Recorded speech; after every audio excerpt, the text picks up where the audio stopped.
Hello, everyone, and welcome to the Light Haven podcast. My name is Ruth, mystery student towards the awakening of consciousness. My name is Bianca, astrologer and Reiki practitioner.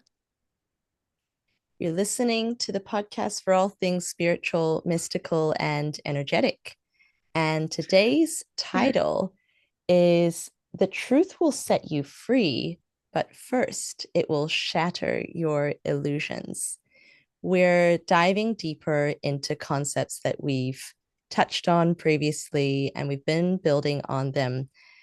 Today will be themed around how we find the power to have a kind of self confrontation, not in a negative way that is conflicted and confusing, but rather having the courage to look and see what is inside oneself, to discover one's own inner discord, and do the work to create the internal changes that are necessary to change your external world.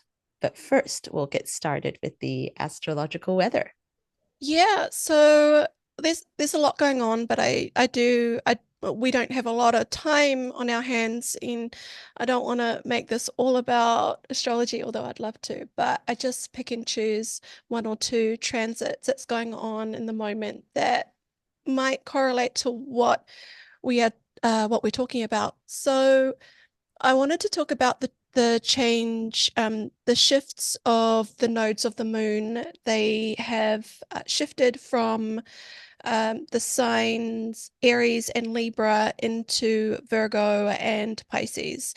And so if you're not familiar with the nodes of the moon, they are, I would call them mathematical points. Although in Vedic astrology, they are considered shadow points or shadow planets, but they're not a thing. They're just a, like I said, a mathematical point. In Vedic astrology, they are in mythology, they are the head and tail of the dragon, Ketu and Rahu. Ooh, And I like that. so it can be a little bit controversial talking about what the nodes of the moon actually represent or symbolize, but on a real basic level, they could be viewed as, so the south node is it could represent where we came from in past lives if you believe in reincarnation, and it can show us where we came from. It could also show us uh, things about ourselves, gifts or traits that we brought with us into this reincarnation, into this incarnation. It can also represent with that what we brought into this life. It could also mean possible ego structures that we need to work with or learn to overcome in this lifetime. So it could represent that. And there's a few other things, but just keeping it really basic. It can also represent the South Node. Once again, it can also represent that which we are familiar with. It's not, you can't explain, but you can feel very comfortable wherever the South Node shows up natally in your chart. It can be that area where you can build your little comfort bubble and choose not to grow any further because it's just something you can feel familiar with. It gives you comfort to be in this little bubble or area of your life where the South Node sits in your chart. And so it can sometimes hinder your growth because if you are constantly sitting in your comfort zone, you're not actually working on yourself and improving and evolving and growing over time. So um, now the North Node is the opposite. It could be like that North Star, like what you want to focus on, whatever area of the birth chart it shows up for you can symbolize the area or represent the area, sorry, of where you want to grow and develop and or where you should be focusing your time on. Now, There are a few other things. The North Node can also be that which is, it could be something, an area, the North Node in your chart could be an area of where you feel like it's a bit of a temptation and you can just overdo it a little bit too much. So I've used this analogy, it could be like a nice big juicy burger that you just love to indulge in. And it's nice every once in a while, but it's not good every day. So Right. yeah, This so is it's a like, bit confusing for yeah. me just to understand, and probably because Mhm. in my head, just jumped in with my own concepts. Because when you were talking about the South Node, then immediately I thought, oh, great. South Node is where you are, and North Node is where you're going, which is what you said. Could be. But it's also, it could be something dangerous like indulgences. So Mhm. how does it represent where you're going, but also indulgences, unless you're Yeah. that's where you're going. Yeah. So the big indication could be planets sitting on or around the North Node or South Node. So that will indicate to you the things that you might need to work on or the direction that you need to go in. So if you have planets sitting, and it's very broad, if you have planets sitting around the South Node, then you know that there's some things, some karmic ties that you need to work on and dissolve or do away with, or there's lessons, karmic lessons that you need, that you've brought, that there's things that you brought in from your past life that are karmic ties or karmic knots that you need to undo in this life. And the planets that are Mm. sitting around that South Node are going to indicate to you what it is that you need to work on. Um, if you've got planets in the North Node, then near the North Node, conjunct the North Node, then that could be like the North Star in terms of things that you need to work on and reach for in that. So it'll be what will dictate where you're going to spend your focus on is the planets, but also it can also mean if you don't have any planets and you're still like, well, how do I know which one I should be wary of? Is it the North Node or the South Node? It's very context based as well, because if you don't have any planets, you can look at the area of your chart that they sit in, and if say if you have the North Node in the first house, which is your uh the first house symbolizes you characteristically, mind, body, soul, and the seventh house is the house of other. It's your partnerships and your committed relationships. That's what it represents. So if you have the North Node in the first house and South Node in the seventh house, then that means, and you know after 30 years of living this life that you tend to get into relationships where you lose yourself, and there is problems with how you're relating to people. Then you want to look at that area, that problematic area, and be like, well, maybe I need to individuate a little bit more, lean on myself a little bit more, that North Star in the first house, lean on myself a little bit, develop myself a little bit more, become more independent, and learn more about myself before I entangle myself in relationship with another person. So it could be that's an option. There's lots of different scenarios you could choose from, but that's an situation where if you're like, what do I choose then, South Node or North Node? It's very much depends on your life story to date. So yeah, well, Right. yeah. So the nodes, they shifted. They just recently moved, and they move signs every 18 months. So just last week, the North Node moved into Pisces, and the South Node moved into Virgo. So because I am studying the tropical Western type of way, so it's all based on the seasons. And Virgo and Pisces come at the end of a season. They are the sign that end the season, and so their modality is changeable, adaptive. They're mutable signs. and they're very flexible in how they achieve an outcome. So as I guess what we could, just real broadly speaking, what we could be looking at with over the next 18 months in terms of this Virgo and Pisces North Node, South Node axis is the Pisces is like this if we think about what's the sun doing at that time of year when it's in Pisces and what the sun is doing at the time that it's in Virgo, they're two different sides of the same coin. So the sun is, I talked about this in the Venus, when Venus was entering into Pisces earlier in a previous episode about how Venus is exalted in Pisces. And I talked about it traveling through Pisces and the quality of Pisces, the quality of light in Pisces season. And so it's that point where the sun is traveling and what's happening is it's coming out of winter, not in the southern hemisphere, but in the northern hemisphere. It's coming out of winter and coming into spring.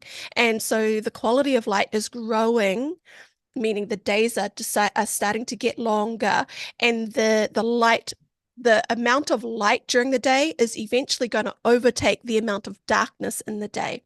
So with the North Node in Pisces and thinking about the quality of light that's happening at that time, at the end of that season, is that we could see the want to uh, allow ourselves to think of, be a little bit more optimistic in what we're striving for. And Pisces is a water sign, so it's very much tied up in emotions and intuitive feeling, and just having this kind of like gut instinct, this knowing, and very much makes its decisions of how it's feeling in any given moment. And when sometimes it can be a little bit destructive and not productive. But I think with the North Node in Pisces, I think it's inviting us to lean into lean into our intuitive knowing a little bit more and not be held back by this isn't thinking, oh, being too practical and being too rigid with your way of doing things. You could be very, Or like overthinking things, being too yeah, intellectual, like in your head instead of in your yeah, heart and your gut. exactly. Like, yes, just let yourself feel a little bit more and lean into that a little bit I more. And love that's what that. the North Node in Pisces could be inviting us to do. Now, with the South Node in Virgo, what's happening at Virgo, the quality of light, let's say, is in Virgo in the Northern Hemisphere. The light is decreasing and it's going into that winter season.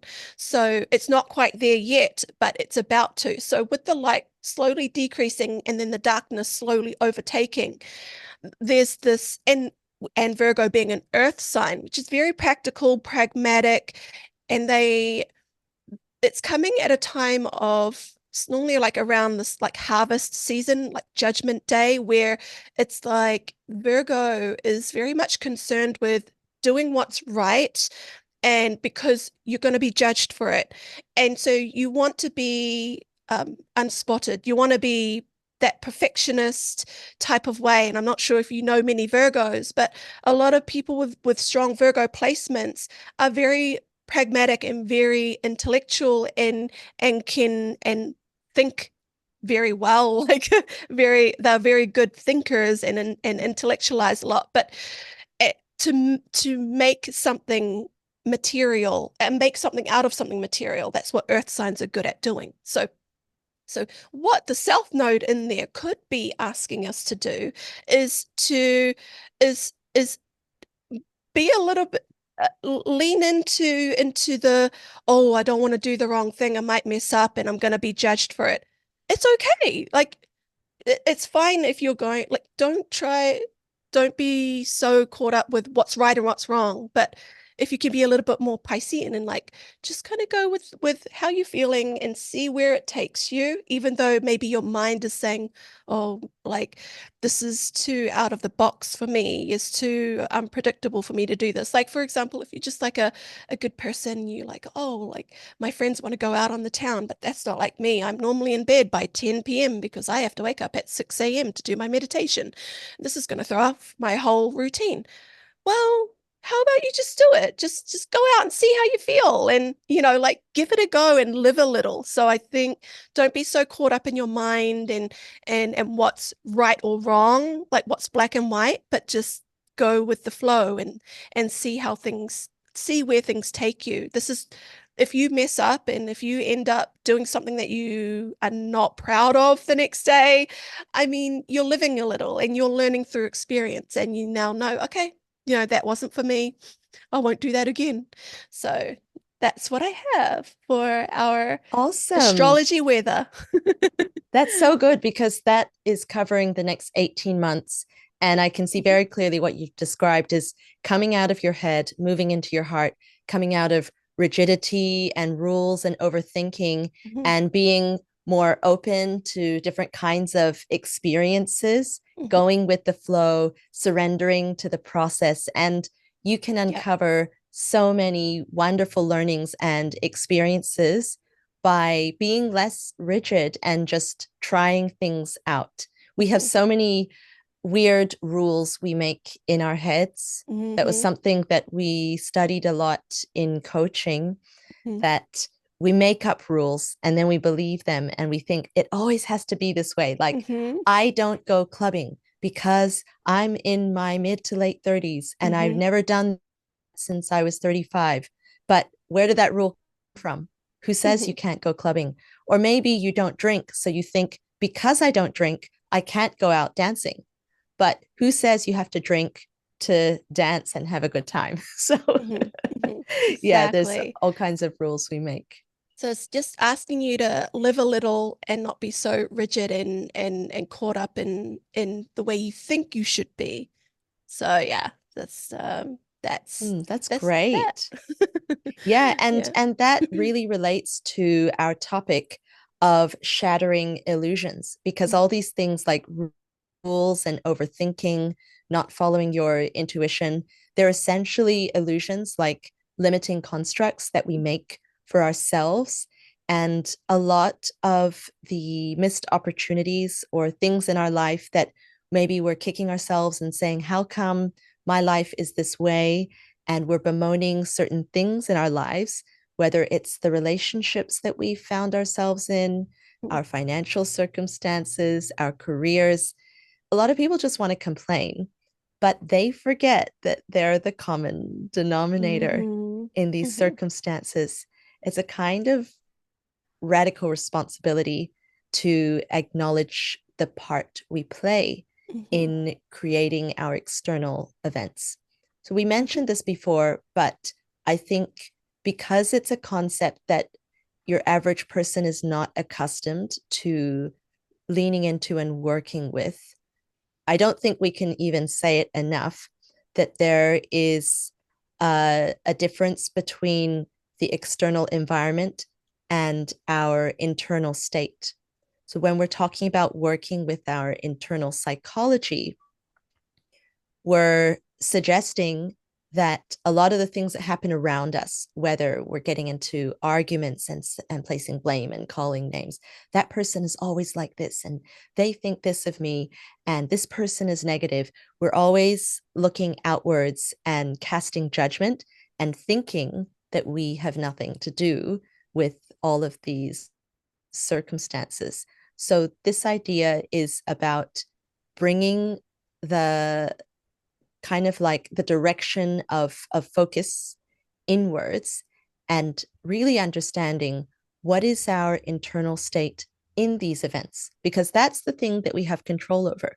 Whether someone's going to make a negative comment or someone's going to dislike me, or I'm going to have a boss that gives me a tough time or a coworker that gives me a tough time, I can't control that.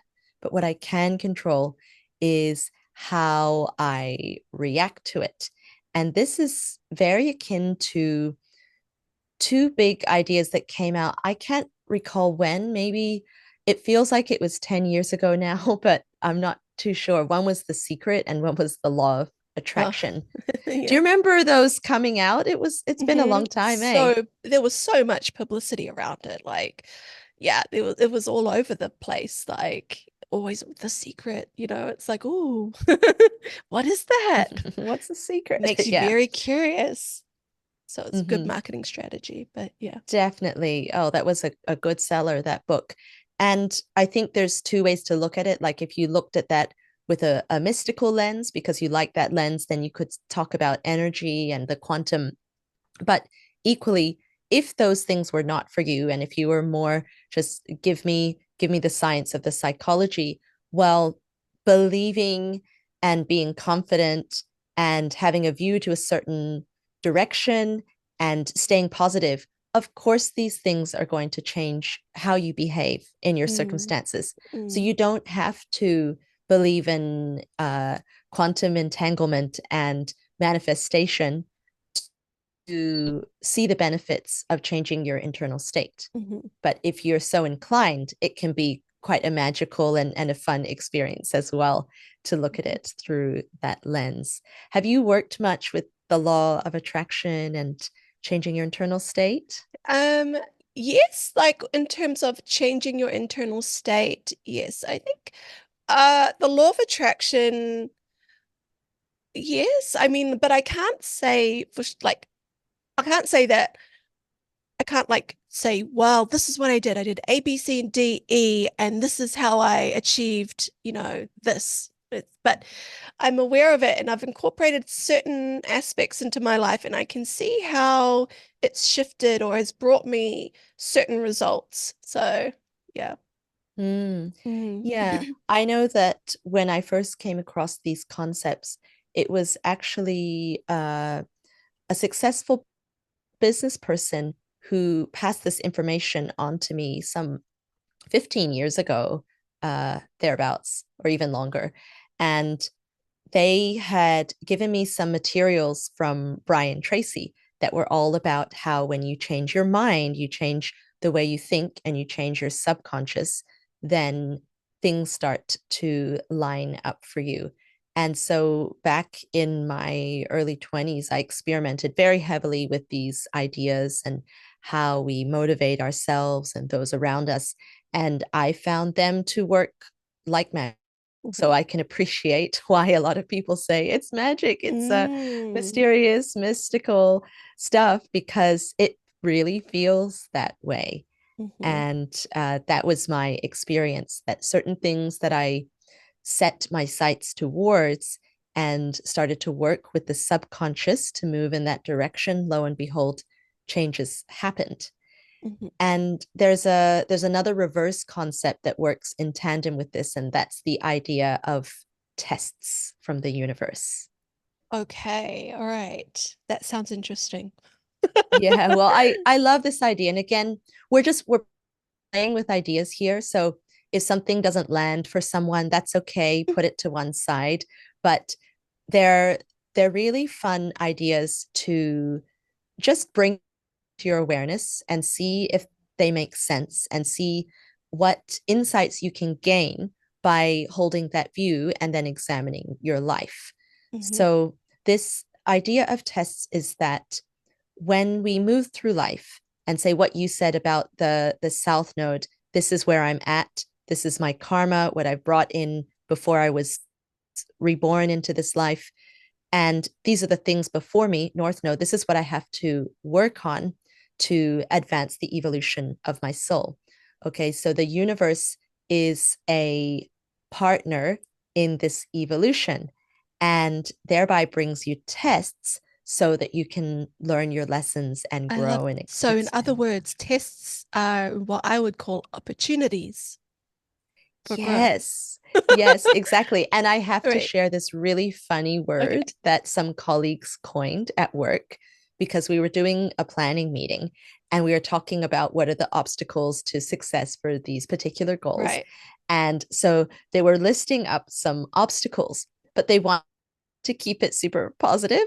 So they said, we're going to call these opportunities, obstacles that are I opportunities, love that. and they blended it into obstunities. Oh, come on. Obscenity. Yeah, we were just being goofy, Yeah, obviously, yeah, but yeah. when you have a serious meeting and you can bring some humor I into love it, that. yeah, to make the task more bearable or easier to work Ah, with, yeah, that was yeah. quite funny. We all cracked up.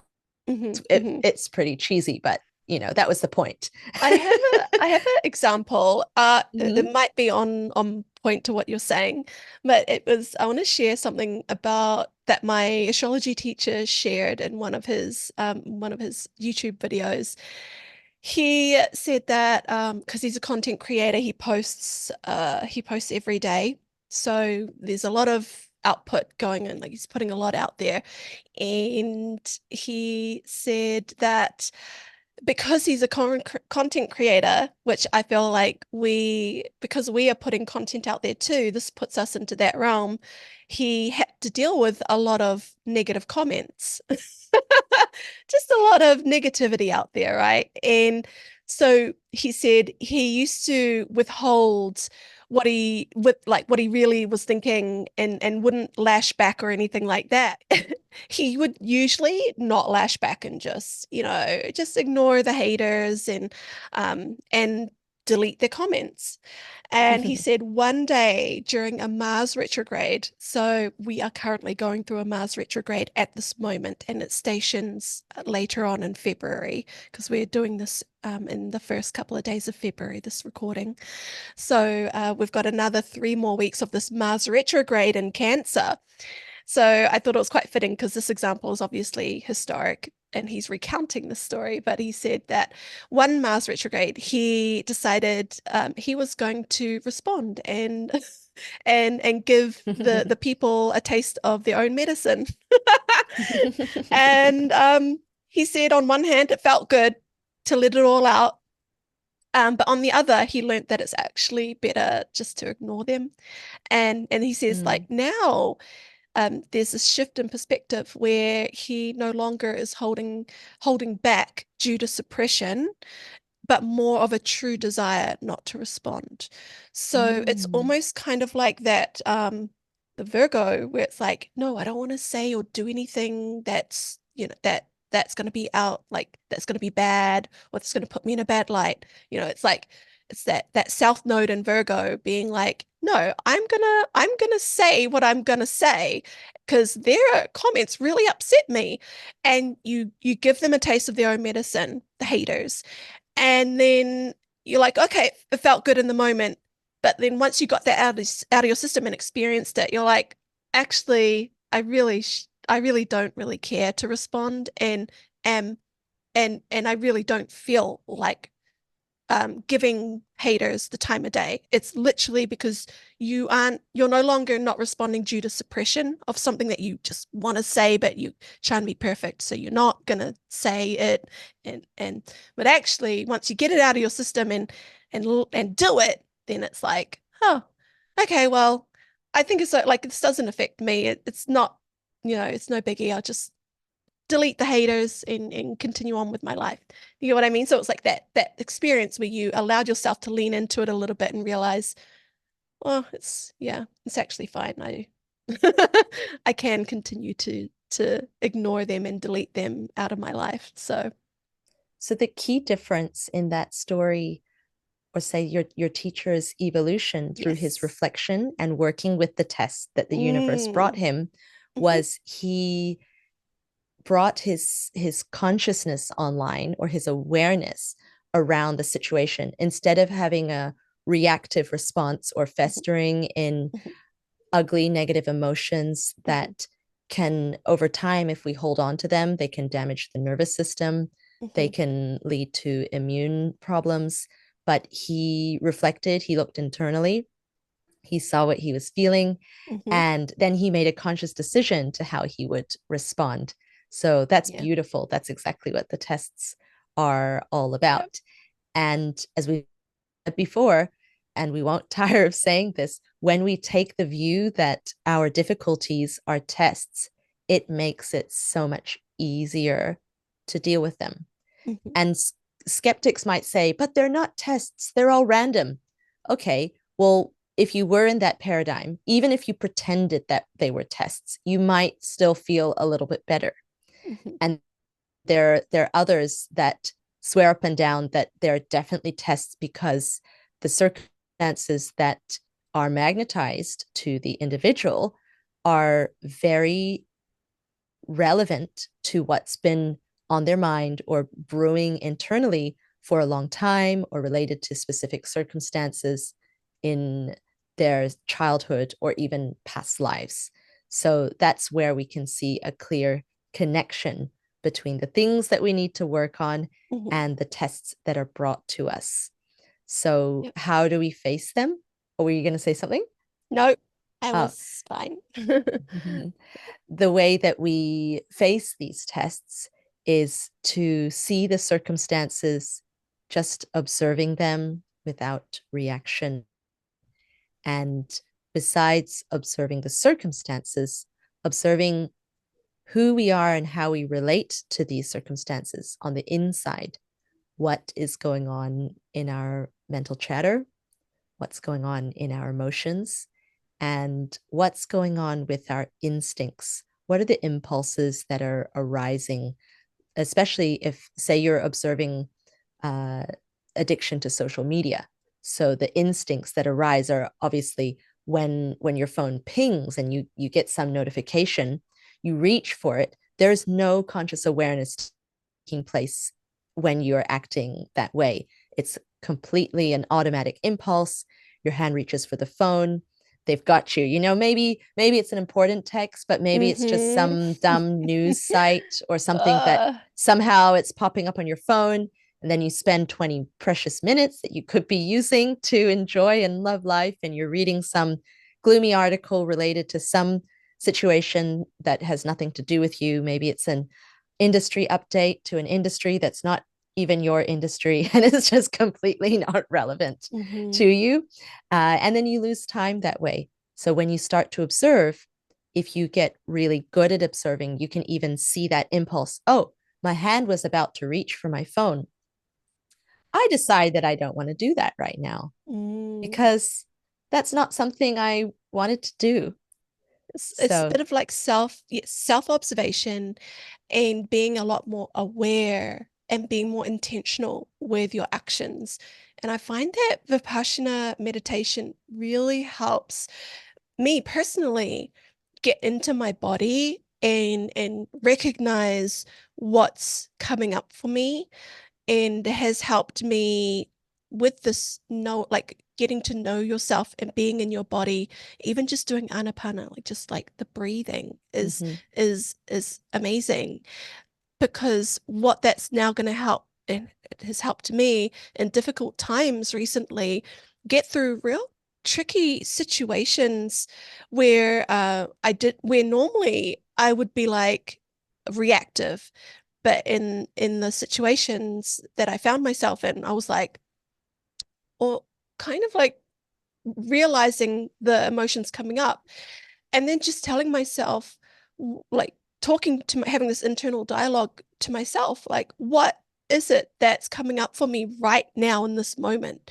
Is it fear of abandonment and feeling like you're stuck and that no one is there to help you, and feeling like that child that wasn't helped when I was younger? You know what I mean? Like, what is it? And so you're having this in the actual, you're having it live as it's happening, as you're in a tight spot in a difficult situation, and you're able to bring yourself to a state of being able to get yourself out of this rut, and then later on, once you're out of it, be able to look back and be like, wow, that was really hard. I was really struggling and I made it through. And I was telling myself I'm safe and there's nothing wrong. I have help on the way, you know. So I feel like just having that meditation, that mindful practice, and having that relationship with your body can really help you in times of when in heightened emotional states, either in conflict with others or in difficult situations. Yeah, that's my 2 cents. It's so good to hear how the Vipassana practice is helping you Oh yeah, improve. I totally. personally have had huge benefits from it as well. Caveat is that, of course, there's other practices you can do, and you can go so much deeper in working with your psychology. But if you're just starting out, focusing on the breath and the body is so, so helpful. And some of us that kind of deep dove into spirituality probably missed that step, and we Mm, went like off the deep end, all kinds of visualizations, working with energy and mantras, reiki. It's all good. And then just to come back and fill in that missing step of how can I be aware in the present? I can focus my breath, and in just 3 breaths, I'm right here, I'm right now, and I'm in the mhm, moment. I don't have any worries. And if you see worrying thoughts, you go, oh no, I'm just coming back to my breath, mhm. and I'm not going to worry about it. And I've noticed very amazing positive changes from since we did Vipassana, and then from just having that practice of coming back to my breath, especially if you have worries come up, throughout the week. If you're thinking about something in the future that you're worried about, and you go, well, I'm not going to think about that right now. That's coming in a few days. Mm. I'm just here and Being in now. the moment, being Mm-hmm. present. Hmm. Yeah, it's been hugely helpful. So the universe brings us tests. And when we evolve, the test doesn't repeat. So, in the example that you gave with your teacher, and there were haters, we're not saying there will be no more haters, but the test doesn't repeat means that it's not an issue for him anymore. Exactly, exactly. It will come, but it will no longer be an issue. That Yeah. exactly. Oh my gosh. I can think of so many examples Yeah. just that has happened Yes. recently where the old me is like, oh my gosh, how could they say such a thing? But now it's just like, oh, all right. Like truly like Yes. Yes. That's freedom. yeah. That's Mm, freedom. And totally. people who don't know what we're talking about will say that's impossible because they said, it is a journey to come to this point, and feeling this kind of sublime inner peace takes Mm, work to get there, but it is our natural state and we can get back to it. And it's all these practices that we've been talking about: being present, meditation, breath focus, taking certain lenses to view the world that make it easier to make sense of and navigate. So, good news, the tests don't repeat once we finally pass them. And that's why there's been the concept that in order to change our external events, we have to do kind of a daily work to change ourselves internally rather than pointing the finger, placing blame, looking externally and saying, why this, why that, why are they mean to me? Why do they have opinions about me? Why are, everything, with our family, with our work, with maybe even sometimes it's society that people have opinions about, or infrastructure. And yes, you can sit around and complain till the end of time. But if we want to feel empowered and if we want to take back control, then sometimes it's just about seeing what is it inside of me that is getting so reactive and getting worked up. Is it something that I can shift? When we hmm. have these shifts, then we find that our external lives seem to improve automatically without any need to act on those external circumstances. It's Hmm. like when maybe sometimes certain regulation gets passed and people don't like it, and they might have a lot of opinions about it, or certain political shifts happen and people can have big opinions about it. But if it's already happened, and if you're not in a position to change what has already happened, then the best you can do is make the most of it and Mm, consider where you can influence things. Maybe you're looking really far away and pointing the finger at a situation that you can't influence, but the person next to you can influence. Maybe, it's the people around you that are within your circle of influence and awareness, and those are the people that you can impact positively. So that's a much more empowering view. And the way we work with this practice is deciding that we want to be objective. This is a concept that at first people can think, what do you mean? I am objective. I've been objective this whole time, and my mother-in-law is wrong. So,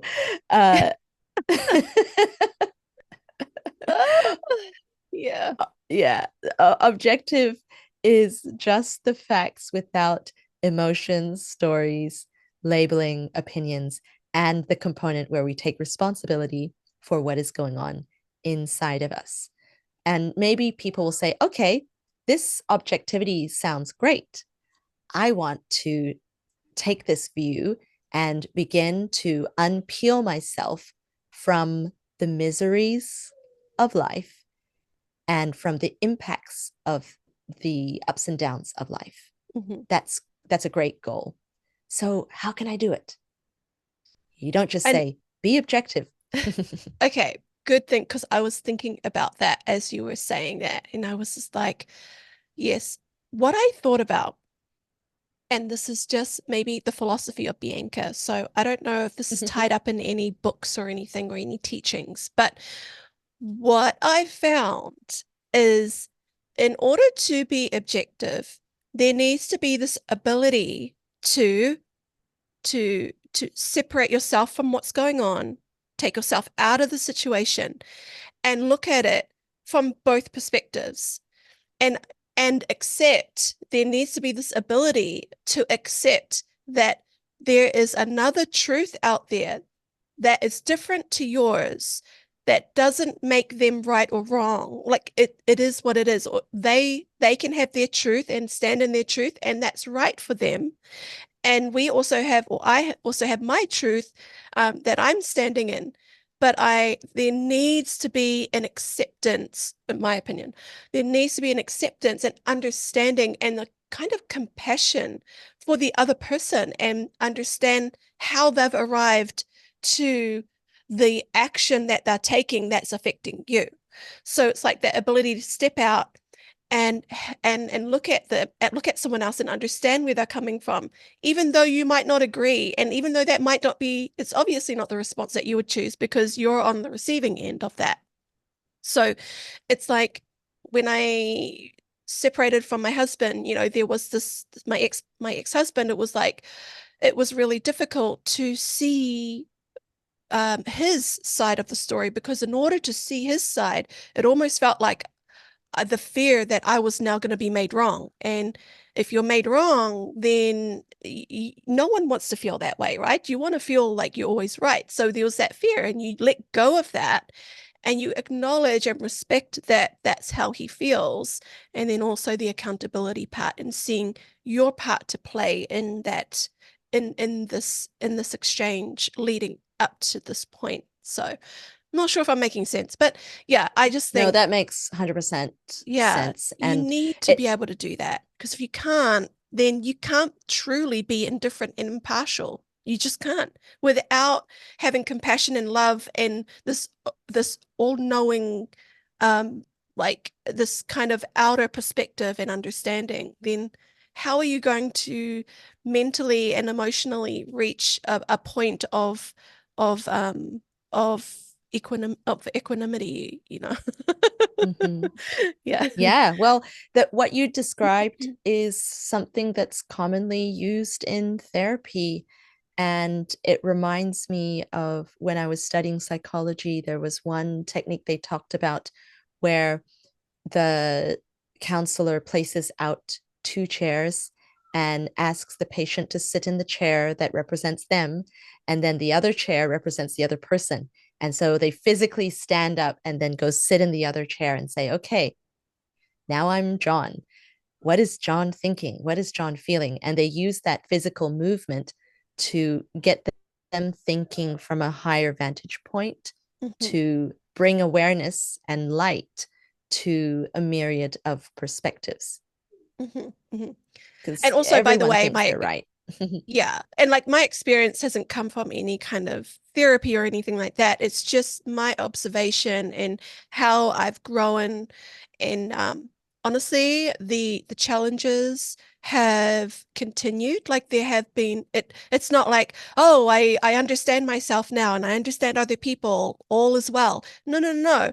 I feel like life adapts and changes to your capabilities and then delivers you even more complicated or more like crazier situations where you're like, well, damn, like I have to get through this now because, I'm coasting along and I need to kind of change it up a bit and be put into a difficult situation as an opportunity to grow. So, yeah, it's just a constant in life, always adapting and changing. Brilliant.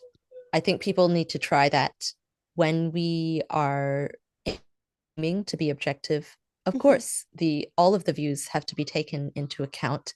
That's the opposite of subjectivity mm, because when we're subjective, our view is the whole truth. mhm, And I can't recall the name of the book, but I will look into it and we can post it in the description and on mhm, Instagram. But there was a book I read some years ago about levels of thinking. And the basic, it wasn't to say that one way is good and one is bad, or they were careful not to say that, mhm, but uh, definitely there is a particular utility or requirement for some of the higher levels, mhm, and some of the lower levels are not capable of doing certain things. mhm, So they spoke in terms of different levels of thinking, and the first level was the person who thinks but their thoughts are 100% not from themselves. So they're just like, I don't know what to do in this situation. Let me call my mom and my brother and all of my friends. And finally, their decision is just a summary of all of the input, but it's nothing from them. There is no actual person deciding. That's like a very baby level of thinking where they're just starting to have enough consciousness or awareness. There's not too much autonomy at that mm. stage. Autonomy, that is exactly it.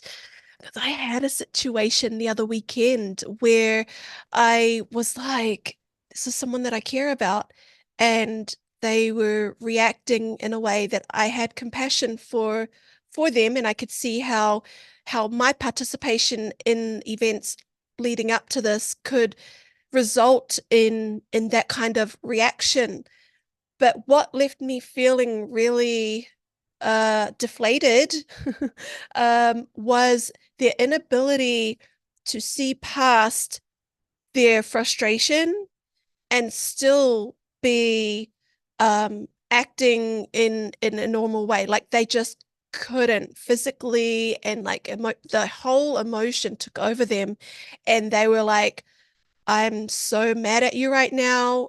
I like don't contact me, blah blah blah. And I'm like, oh, like the reaction was way more than the situation at hand. And that's when I realized like this this person needs to work on themselves. And I I'm like, no, I don't want to sound like, like they need to do this and that. And, but it really was, I could just see where the opportunities were for growth. And it was just there was a lot of work to be done, and I was like, okay, I see where they're at in this stage of ability to be autonomous through the frustrations. And yeah, it was really like I when you see this in people and you just like you want to hold their hand and you want to you want to take their pain away, your children, and you see that they're going through something difficult and you just want to like help them, but it's something that they have to learn for themselves. They have to go through the fire and to get out the other end and be like, well, damn, that was difficult. And hopefully they would have learned something once they get out of it, right? But yeah, that was just a real I don't know, just what you were saying Yeah. really brought up this recent Mm-hmm. interaction that I had with someone that I really care about. So it's just so funny. Yeah. There Well, was no you're autonomy. It was Mm-hmm. all reaction, nothing else. And I'm like, my goodness, like take a breath. Like Mm. I'm here and I I still think you care were about you. observing, yeah, you were observing how a good portion of the population is experiencing life. And that's why these ideas are so important because people don't know about it. Mm, They, when they're in a situation, they're 100% in, like boom, boom, boom. They're mhm. inside of it.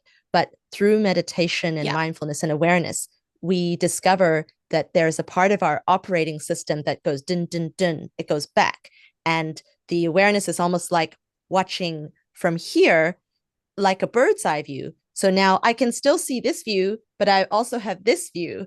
And that allows me to encompass Yeah. a much broader perspective Mhm, because I can mhm, see where you're coming from and I can see what is bubbling up inside of me. mhm, And because I'm watching it from here, I can choose, am mhm, I going to put on this character today or mhm, am I going to go a different way? So mhm, these concepts are powerful if you can really grasp them, but it takes time. And that's why we've been kind of coming back to them in deeper and deeper iterations, mhm, because if you've been following through on the episodes, or maybe you're just catching this one, you can still go back and have a listen to the other ones.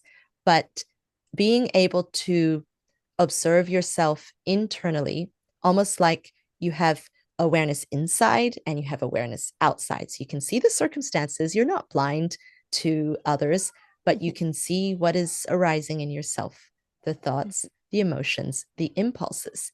And by viewing in tandem the external events, the external life circumstances, and your internal world, then suddenly you can begin to have realizations. And I also love what you said about pulling yourself out of the situation to reflect, because that is a very important part of this practice.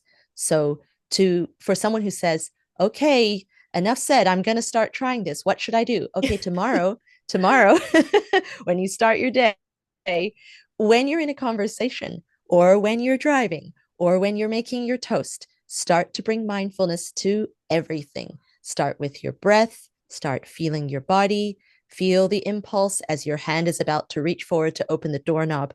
And you're going to forget. You're going to go back into autopilot. But mhm. as we intentionally keep coming back to this way of being that we are training, this It new way of being. it's such a way of being. And going to Vipassana for the 10-day silent meditation retreat really helps you to familiarize yourself with a way of being that can it gives you that experience to feel it, to feel what it feels to experience what it feels like to be in a meditative state and be very aware and connected with your mind and your body and not have any outside external distractions, because with that experience, you can learn what it feels like to be very much aware of yourself and your body and take that way of being and try to continue it on into your daily life and continue that practice of meditation in the morning and evening and then go about your day, because now you know what it feels like, and now you know that when you step out of that and get into a heightened state of awareness, that is like alarm bells to be like, okay, what's going on inside, so I feel like you hit the nail on the head and you said it's a way of being. It really is. And when you recognize it and experience it for yourself, when you come across other people, you can feel and sense where they're at too, whether they're at peace or there's a lot of chaos that they bring with the interaction with them. So the what you have that relationship with yourself, and you have that ability to see as well what others are bringing to this energetic interaction that you're experiencing with them as well. So it's like you're deepening your self-awareness in a way. So just Mm-hmm. a way of being. You just said it perfectly. Yeah. 100%. And this way of being, when we start to bring it online, then we see and notice a lot of things, and we might catch a lot of information that then we need to take to the meditation mat. And that's a really important part of this practice. So what you said about taking yourself away to look at the scene from all angles, look at what you are feeling inside, and just be quiet with it without any judgment.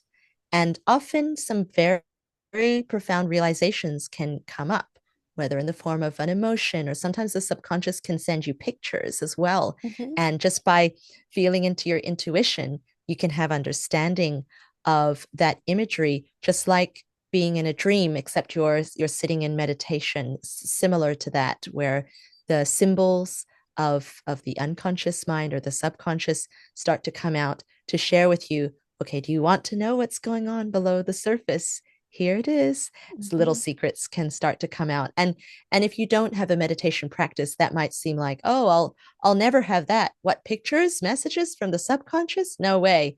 But you've got to start somewhere. And even if you started with 5 minutes, just getting quiet, observing the breath, and then over time, as you build up, even if you sat for 20 minutes every evening to review the day and bring up some of those intense scenes that you were involved in, and shine the light of your awareness upon them to notice what understandings come to you, your perspective is going to shift.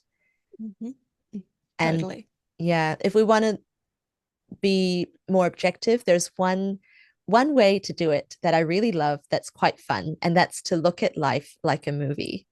So yeah, yeah, true. I can see how, being very like, what, yeah.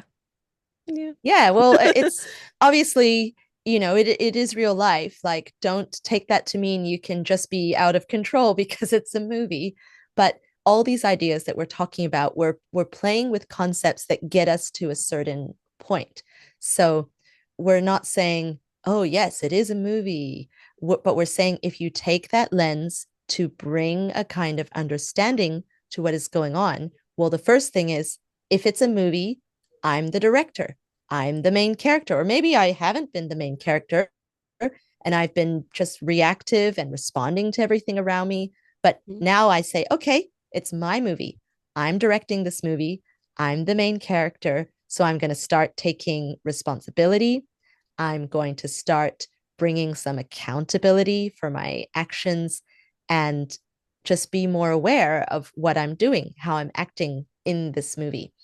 And when we want to understand ourselves and our circumstances, then we can ask ourselves, why is this scene in my movie?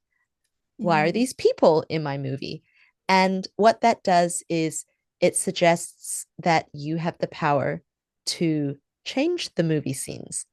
And never mind that this person or these circumstances have come into my movie, but because I'm the director, so I can go, cut. All right, we're going to have a different scene now. But there'll be a reason why. And I think we could go on and on about this topic, but it's this idea of just being aware and observing is a good place that people can start working with. And we can develop this topic a lot more in the coming episodes. But Yeah, definitely, for sure. That's definitely the key, is when you confront your internal situation and you let go of the illusions you have that it's everyone else's fault, then you discover the truth. And that is a much more objective view, a much more liberating view. And just like you described, Bianca, with your personal circumstances, and that you were able to understand those parties in your life, you were able to have compassion for them, and just bring more awareness to know, why did this happen and why were they saying that? It's a beautiful thing to have more awareness. And that brings us to the conclusion of Yay. today's There we episode. go. Yeah, so We reached to the our end. yes. Yeah, to our listeners, if you have any questions, please feel free to reach out to us. I'll find the name of that book and post it. We'll get it posted on Instagram and the description of this episode. Watch out for those north and south nodes. Consider Mm-hmm. becoming a bit more flexible and Mm-hmm. just signing up for the tests and circumstances that the universe brings. So thank you for listening. And remember, the path to your best reality is in your hands to create when you become conscious.